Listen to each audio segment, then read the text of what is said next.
Felix Ndahinda is a researcher and analyst of the Great Lakes region. He joins us now from the city of Tilburg in the Netherlands. Felix, thank you so much for being with us. We're just hearing from our correspondent there reporting from the African Union Peace and Security Council, which has been meeting, calling for a ceasefire. What do you think the likelihood is of that happening in the next few days?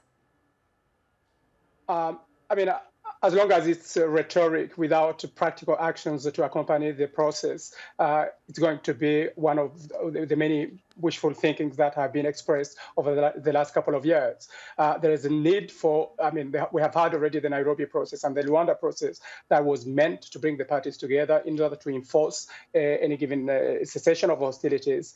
Those have not been really followed by goodwill from all parties. And until there is such a goodwill, this may as well remain another wishful thinking that is part of just a document without enforcement mechanism that accompany it. And the DRC has suffered for decades through insecurity, violence, ongoing conflict. Where does the responsibility lie to end this fighting? It lies in the hands of all parties involved. This is a very multi-layered conflict involving, of course, the M23, but also a number of other armed groups. It's very important to keep that in sight. Now called Wazalendo, but it's a multitude of more than 100 plus different armed groups now fighting on the side of the government. That has not always been the case. But most importantly, this is a fighting happening on Congolese soil, where the Congolese authorities, of course, need to step up and find a way which is rational to resolve this conflict. And this is a conflict, of course, involving the regional parties. There have been always accusations around Rwanda supporting M23.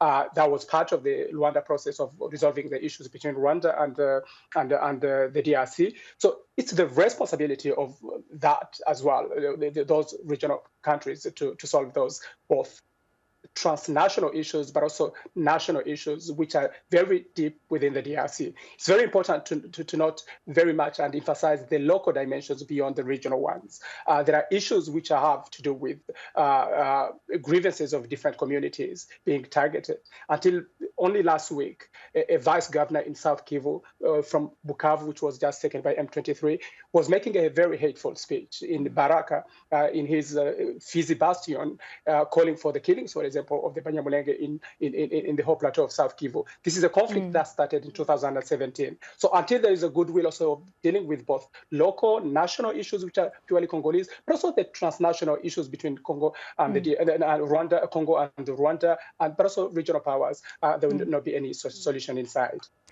And you mentioned there the responsibility of the Congolese government, but can the blame be placed squarely on Felix Tshisekedi, though, when UN experts and the DRC accuse Paul Kagame of arming the M23 rebels, and the UN has evidence for this? So is it time for Kigali to face some accountability here?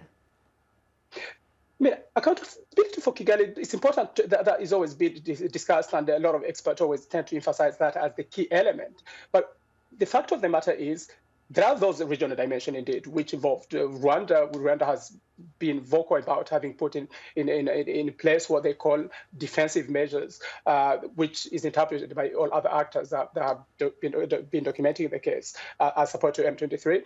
But the fact of the matter, again, remains that there are responsibilities that may lie across the border, but more importantly, for example, the M23 has always been vocal about the willingness to talk and iron out the issues. But the Congolese government labeled it a terrorist that cannot be dialogued with. That in itself, that intransigence to win through military solution has been very much lying on the Tshisekedi's docket.